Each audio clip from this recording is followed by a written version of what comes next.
আসসালামু আলাইকুম। আজকে আপনাদের সবক নাম্বার 4। ওয়ালাইকুম আজকে আপনাদের সবক নাম্বার 4 হবে।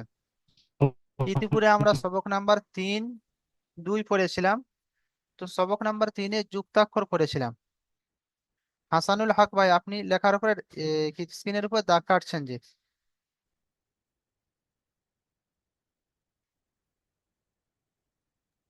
বুঝলি বললাম, মোবাইলে আমার উডাউডি কাজ করতেছে তো, এই জন্য চলে গেছে। আচ্ছা। তো আজকে আমরা সবক নাম্বার 4 পড়ব। সবক নাম্বার আমরা 3-এ পড়েছিলাম যুক্তাক্ষর।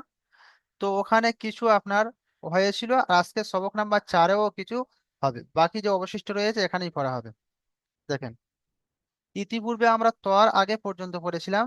আজকে থেকে ত আর জ, জ এখান থেকে পড়া হবে। যখন এই সমস্ত অক্ষরগুলো অন্য অক্ষরের উপর সঙ্গে মিলিত হবে, তো কেমন ভাবে লেখা হয় তার রূপ এখানে দেখানো হয়েছে।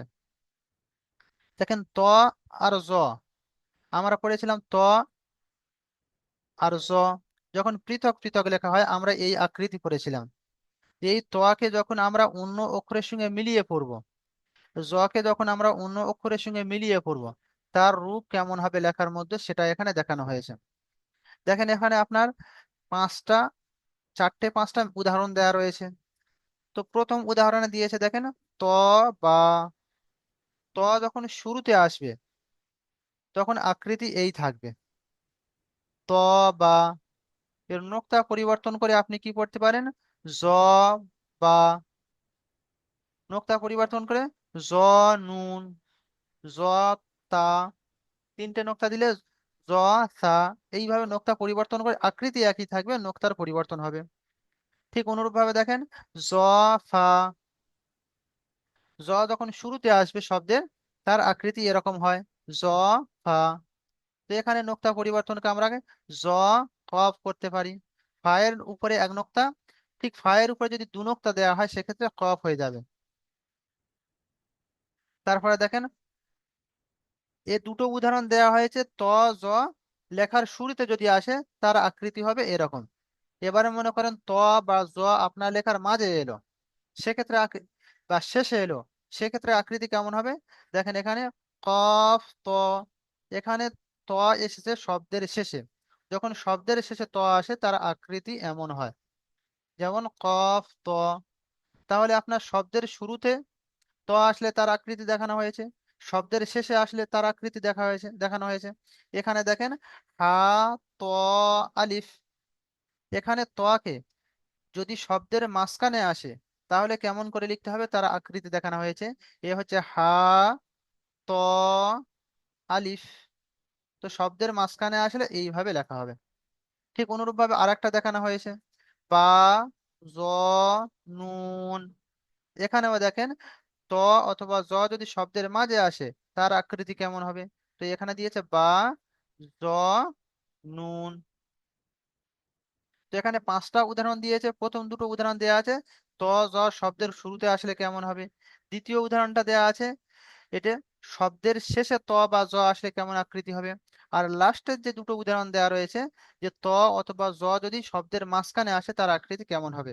এগুলো আমরা খুব সুন্দরভাবে বারবার পড়বো এবং লিখবো, লিখে নিজের জেন মস্তিষ্কের মধ্যে বসিয়ে নেব।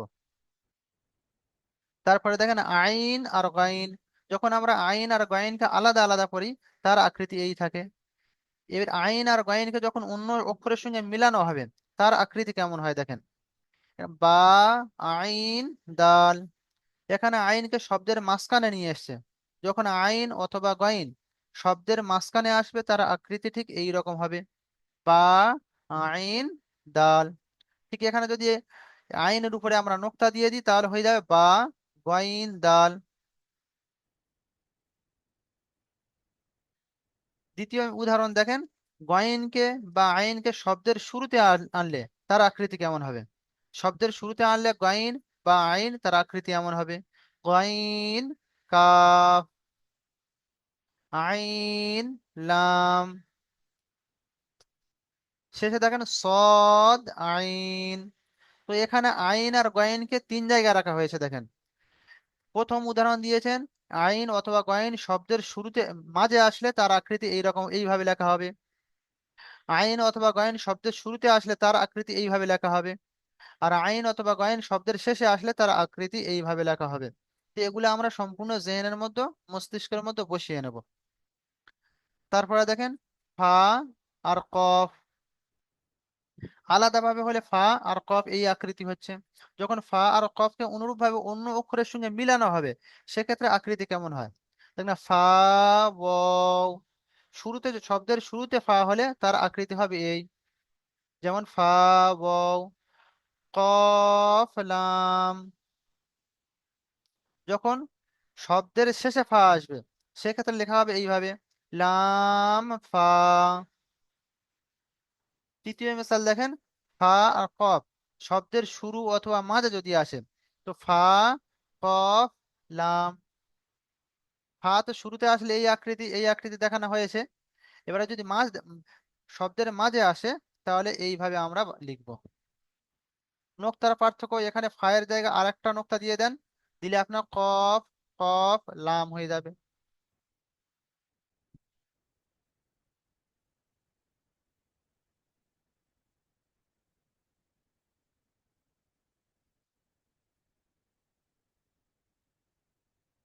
তারপরে দেখেন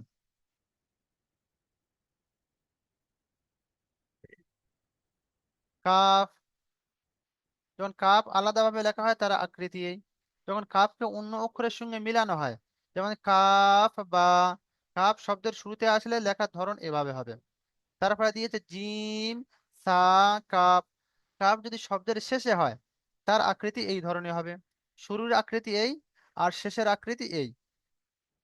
দেখেন, এখানে কাপ ও শুরুতে লেখা হয়, তার একটা ভিন্ন রূপ এখানে দেখিয়েছে, কাফ আলিফ। শেষ উদাহরণে দেখেন, কাফকে শব্দের মাঝখানে যদি আসে, তাহলে কিভাবে লিখতে হবে, ইয়া কাফ নুন। ঠিক আছে ভাই? তাহলে কাফ বা, জিম সা কাফ, কাফ আলিফ, ইয়া কাফ নুন। দেখেন লাম, লামকে পৃথকভাবে আলাদাভাবে এই আকৃতি লেখা হয়। তো লাম যখন অন্য অক্ষরের সঙ্গে মিলানো হবে, সেক্ষেত্রে লেখা হবে বা, ইয়া লাম। লাম শব্দের শেষে আসলে তার আকৃতি এই হবে। এই বা রয়েছে, এর নকটা যদি উপরে তুলে দিই হয়ে যাবে নুন ইয়া লাম। নুনের উপর আরেকটা নকটা দিয়ে দিলে তা ইয়া লাম। তায়ের উপর আরেকটা নকটা দিলে হয়ে যাবে সা ইয়া লাম। ঠিক ওরকম ইয়ার দুটি নকটা উপরে তুলে দিলে সা তা লাম। নকতার পার্থক্যে সব পরিবর্তন হয়ে যায়। তারপরে দেখেন তা সা লাম। তো এই দুটি উদাহরণ রয়েছে যে লাম যদি শব্দের শেষে আসে, তার আকৃতি কেমন হবে এখানে দেখানো হয়েছে। এই উদাহরণটি দিয়েছে দেখেন, লাম যদি শব্দের শুরুতে আসে তার আকৃতি কেমন হবে। লাম যদি শব্দের শুরুতে আসে, তার আকৃতি এইভাবে হবে, লাম, এই আপনার লাম, তারপরে বা ফা, লাম বা ফা। এই উদাহরণে দেওয়া হয়েছে, লাম যদি শব্দের মাঝখানে আসে, তাহলে আকৃতি কেমন হবে। দেখেন বা, এটি হচ্ছে আপনার লাম, বা লাম নুন। ঠিক আছে ভাই? তো এখানে প্রথম দুটো উদাহরণে দেওয়া হয়েছে আপনার যে লাম শব্দের শেষে আসলে তার আকৃতি। দ্বিতীয় উদাহরণে দেওয়া হয়েছে লাম শব্দের শুরুতে আসলে তার আকৃতি কেমন হবে। আর শেষ উদাহরণে দেওয়া রয়েছে লাম যদি শব্দের মাঝখানে আসে, তার আকৃতি কেমন হবে। দেখেন মিম, মিম যদি আলাদাভাবে লেখা হয়, এই ধরনের লেখা হয়। মিম শব্দের শুরুতে আসলে তার আকৃতি দেখেন, মিম কাফ সদ। এই উদাহরণে মিমকে শব্দের শুরুতে লিখিয়ে দেখানো হয়েছে। দ্বিতীয় উদাহরণে দেখেন, মিম যদি শব্দের শেষে আসে, তার লেখার ধরন কেমন হবে, লাম মিম তা মিম। তাহলে এই প্রথম উদাহরণে হলো শব্দের শুরুতে মিম এসেছে। দ্বিতীয় দুটি উদাহরণে হয়েছে শব্দের শেষে মিম এসেছে। তৃতীয় উদাহরণে দেখেন, মিম যদি শব্দের মাঝখানে আসে, তার আকৃতি কেমন হবে। এখানে আপনার শুরু আছে ত, মিম, তা। এই যে আপনার ছোট মতো নেমে গেছে, এটা হচ্ছে মিম আপনার। শব্দের মাঝখানে যখন মিম আসে ওইভাবে লেখা হয়। এবার নোক্তার পরিবর্তন করে দিলে আপনার তর জায়গায় আপনি জ করতে পারেন, তার জায়গায় আপনি সা করতে পারেন, এখানে দুটো নোক্তা নিচে দিয়ে ইয়া করতে পারেন। তো নোক্তার পরিবর্তন হলে শব্দ পরিবর্তন হয়ে যাবে।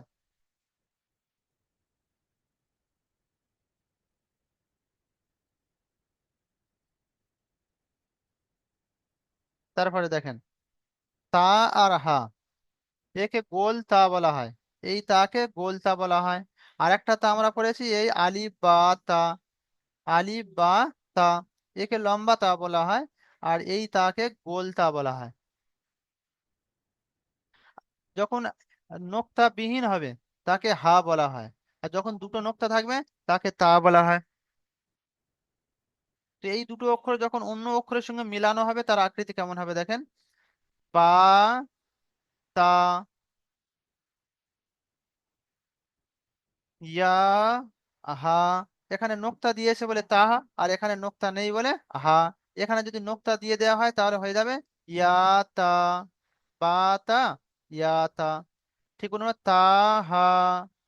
এখানে যদি নোক্তা দিয়ে দেওয়া হয় তাহলে হয়ে যাবে তা, তা। এবারে দেখেন ভাই এই বিষয়টা, হামজা তিন ভাবে লেখা হয়। এখানে আমরা দেখতে পাচ্ছি আলিফ লেখা আছে, ওয়াও লেখা আছে, আর ইয়া লেখা আছে। আলিফ, ওয়াও, ইয়া।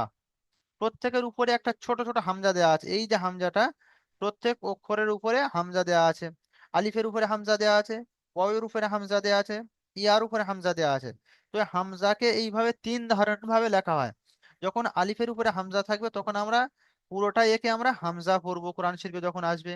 ঠিক ওয়াও এর উপরে যদি হামজা থাকে তাকে আমরা ওয়াও না পড়ে হামজাই পড়বো। ঠিক অনুরূপ ভাবে ইয়ার উপরে যদি হামজা থাকে তাকে আমরা ইয়া না পড়ে হামজাই পড়বো। ঠিক আছে ভাই।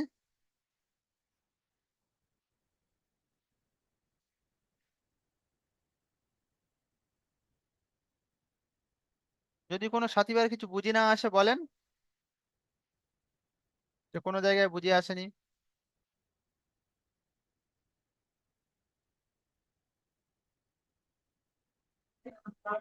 হুজুর আমি বলছি মিম আর নুন না, নুন আর যে ইয়ে থাকে ডাল, ওটা একটু ডাল আর ওটা ওইরকম লাগে না, সেম লাগে না। মিম নুন দাল, তাই তাই তো। উপর, হ্যাঁ। দেখেন, আপনার মিমের আকৃতি এই দেয়া আছে। শুরুতে হলে মিম এই, মিম কাফ সদ। যখন মিম শব্দের মাঝখানে আসবে তার আকৃতি হবে এই, শেষে আসলে লাম মিম, তা, মিম। আর শব্দের মাঝে আসলে খেয়াল করবেন, এই হচ্ছে আপনার মাঝখানে যেটা দেওয়া আছে এটাই হচ্ছে মিম। ঠিক আছে ভাই। আর একটা বললেন ঠিক আছে লাম, হুজুর। লাম বললেন, শব্দের শেষে লাম জি। আসলে লেখার আকৃতি এই। এটাও যে এখানেও দেওয়া আছে শব্দের শেষে লাম এসেছে, এই জায়গাটা শব্দের শুরুতে লাম এসেছে এই। আর এটা হচ্ছে আপনার শব্দের মাঝখানে লাম আসলে তার আকৃতি হচ্ছে এই। আর একটা দেখেন নুন, ঠিক আছে হুজুর, ঠিক আছে। নুনকে আলাদাভাবে এখানে লেখা হয়নি, নুনকে বায়ের সঙ্গে আপনার পড়তে হবে। এই বা যে আপনার দেয়া আছে, এই বায়ের নোকটা পরিবর্তন করে দিলে তা আর নুন হয়ে যাবে, ইয়া হয়ে যাবে, সা হয়ে যাবে। এই জন্য নুনের আকৃতি এখানে আলাদা করে দেওয়া হয়নি। হুজুর, জি এই জি। নুন আলিফ আছে না হুজুর? হ্যাঁ নুন এখানে, নুন আলিফ আছে না? যে আলিফের সঙ্গে নুন মিলিয়ে দিয়েছে মুস্তাকিল একটা, এই যেমন আলিফ বা হয়েছে এরকম নুন দেওয়া হয়নি। মানে বার সুরাত যেহেতু নুন বা, বা, তা, সা, নুন সব একই, এই জন্য শুধু বা দিয়ে ছেড়ে দিয়েছে। এই নুন আলিফ যে আছে না, জি জি। এরকম। ঠিক আছে ভাই। দু চারজনের মিউট আনমিউট করা ছিল এই জন্য আমি সব একসঙ্গে মিউট মেরে দিলাম। ঠিক আছে ভাই, আলিফ ভাই কিছু বলছেন, হাত তুলেছেন, বলেন।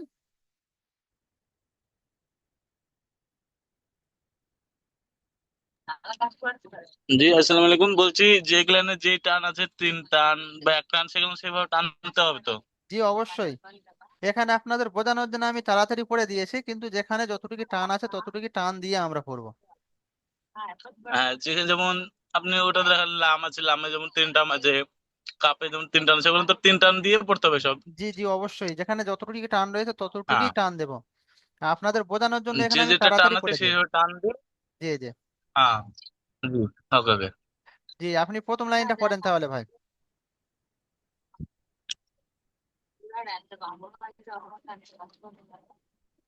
দই, জই, আর জই বা, তো এ জয়ে না, ত জ। জ, ত, জ, তো এ ত, জয়ে আপনার জ, পুরাতন পড়া ছিল, আমাদের পড়া পড়েন। আগে পড়েছিলাম তো। জি ত, জি জ, জি জ বা, জি। ত, তো বা, জ, ত বা, জ, কফ, জ, জ জিম, ফা। হা, ত, হা, ত, আলিফ, জি। বা, জই, নুন। বা জ হুজুর একটু নুন। আজকে একটু অসুবিধা হবে, কারণ আমি একটু ঠিক মতো পড়াটা দেখতে পাইনি, কেবল ঠিক টেনে উঠলাম, দিয়ে টেনে উঠে কেবল খাওয়া দাওয়া করছি, তো সেই জন্য অত ঠিক একচেনি আছে হয়নি। ঠিক আছে জাজাকাল্লাহ। যে শেখ রাজ্জাক ভাই জি শোনান যে। হুম। দোয়া করেন, জি জি বাড়ি যাচ্ছি তো, বাড়ি যেতে পারি জানে। জি জি। শেখ রাজ্জাক ভাই জি শোনান জি, দ্বিতীয় লাইন শোনাবেন। হ্যাঁ হুজুর, কোন লাইনটা শোনাবো? দ্বিতীয় লাইন। আচ্ছা ঠিক আছে। বিসমিল্লাহির রহমানির রহিম। বা, আইন, দাল, গইন, কাফ, আইন, লাম, সদ, আইন। মাশাল্লাহ, খুব সুন্দর হয়েছে। ঠিক আছে ভাই। জি হুজুর, আর শোনাবো না? এক এক লাইনে থাক, সকলকে তো জি জি জি সকলের থেকে শুনি যে, খুব সুন্দর হয়েছে মাশাল্লাহ। জি জি হাস- জি হ্যাঁ। হাসানুল হ্যাঁ, হক ভাই। সকলকে টান দিয়ে এরকম পড়তে হবে, হ্যাঁ জি জি জি সকলে এইভাবে মানে টান দিয়ে, মানে যেখানে যে অক্ষরে যতটুকু টান আছে ততটুকু টান দিয়ে আমরা পড়বো। জি হা- জি জি। জি ঠিক হাসানুল আছে। হক ভাই জি পড়েন যে। হুজুর বলছি এটা আমি মুখস্থ করিনি, আর আমার শরীরটা এত ভালো লাগতেছে না, আজকে খাটুনি প্রচুর চাপ হয়েছে, বলছি কালকে এটা আমি মুখস্থ করে কালকে পরশু দিন এটা দিয়ে দিব আমি। ঠিক আছে ইনশাল্লাহ, আপনার হ্যান্ড রাইজ হয়ে রয়েছে এই জন্য জিজ্ঞাসা করলাম ফার্স্টের দিকে, বুঝলেন। ঠিক আছে জি। ওই জন্য আমি কি হচ্ছে, আর হুজুর আমি তাহলে এখানে বন্ধ করে ঘুমাবো এখন, আমি আমার ওই শরীর প্রচন্ড আজকে খাটুনি হয়েছে তো, জি ঠিক আছে জি। বাইরে হয়ে যাচ্ছি হুজুর, হ্যাঁ। জি জি ঠিক আছে, স্ক্রিন ভিডিও দেখে নেবেন যে। জি হুজুর, ওকে। জি ঠিক আছে জাজাকাল্লাহ। আচ্ছা, আজহারুল মোল্লা ভাই জি শোনান জি, আপনি এই লাইন শোনান, তৃতীয় লাইন।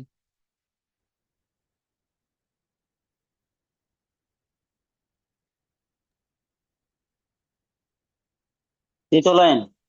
তৃতীয় লাইন যেটা আপনার কালারিং হা, করে দিয়েছে। হা, কফ, হা, ও, জি কফ, লাম, জি টান দেবেন লাম, জি। থা। জি সুন্দর হয়েছে, যে আচ্ছা, অক্ষর যত হা, কফ লাম। ও, জি আচ্ছা, হা, ও, কফ, লাম, লাম, থা, হা, কফ, লাম, ফা কফ লাম। হা, কফ, লাম। জি ঠিক আছে মাশাল্লাহ। তারপরে পড়বেন আপনার মোর্শেদ ভাই, থানে। জি। জি বিসমিল্লাহির রহমানির রহিম। কাফ, কাফ বা, জি জিম, তা, কাফ, কাফ আলিফ, জি ইয়া, ইয়া, কাফ নুন। জি মাশাল্লাহ সুন্দর হয়েছে। তারপরে পড়বেন আপনার মুশাররফ ভাই জি।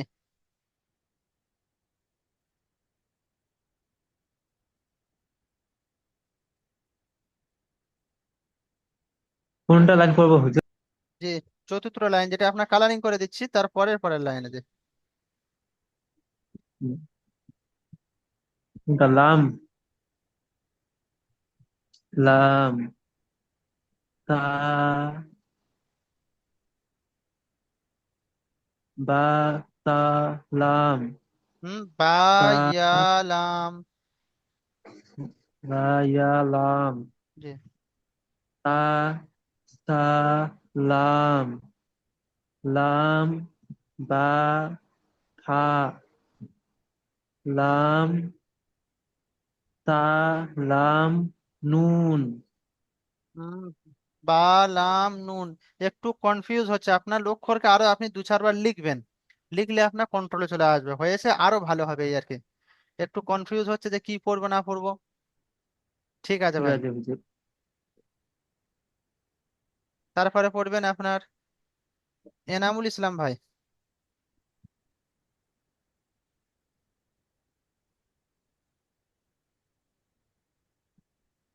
লেখা বরাবর है क्या? জি মাশাল্লাহ।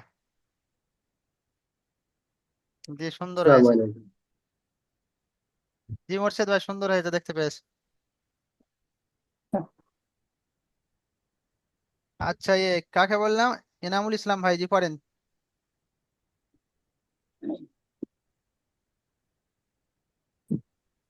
মিম। মিম। মিম, কাফ, সদ, লাম, মিম,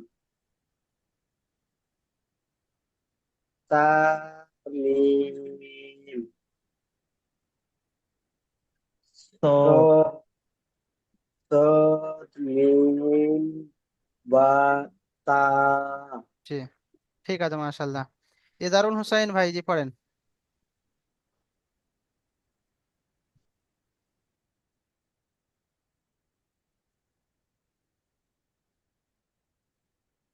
জি ভাই পড়েন। জি মিউট খুলে নেন জি। अस्सलाम वालेकुम जी। ওয়ালাইকুম সালাম, জি মিউট, জি পড়েন জি।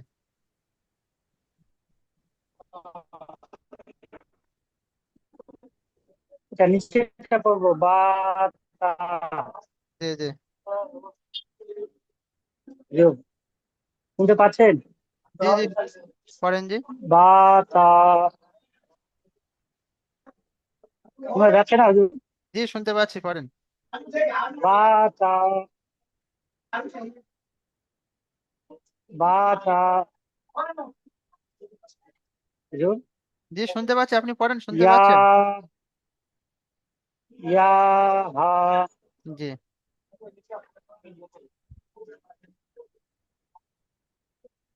পড়েন। বা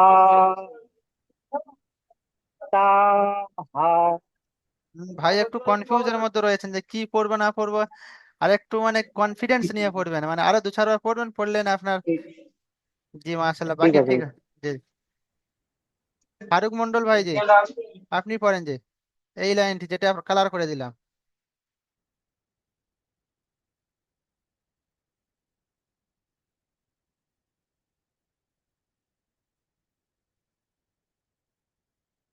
ফারুক, এমডি ফারুক ভাই, আপনাকে বলছি যে জানার ভিডিও অফ করে দিলাম, অন করে নেন। যে ফারুক ভাইয়ের ভিডিও অফ হয়ে গিয়েছে, ওই ফারুক ভাইকে বললাম।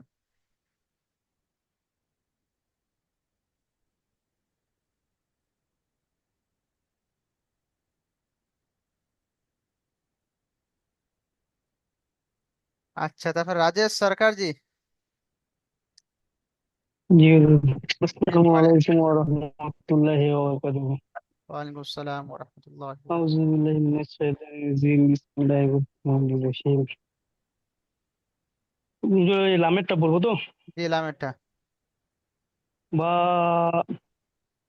বা, ইয়া, লাম, জি তা, তা, লাম, জি। লাম, বা, তা। ফা, জি। জো, জো, লাম, নুন। হুম, কোথায় দেখলেন? ওটা বা লাম নুন। জি মাশাল্লাহ, সুন্দর হয়েছে। ইয়াসার মোল্লা ভাই, আপনি হাত তুলছিলেন যে, আপনি পড়েন। জি, আমি কোনটা বলবো জি? তারপরের লাইন মিম। পড়েন। মিম। মিম কাফ সাদ লাম মিম তা মিম ত মিম তা। ঠিক আছে মাশাল্লাহ। তো কিছু সাথী ভাই নতুন জয়েন হলে দেখলাম, যেমন সম্ভবত মুস্তাফিজুর রহমান ভাই সবে এলেন,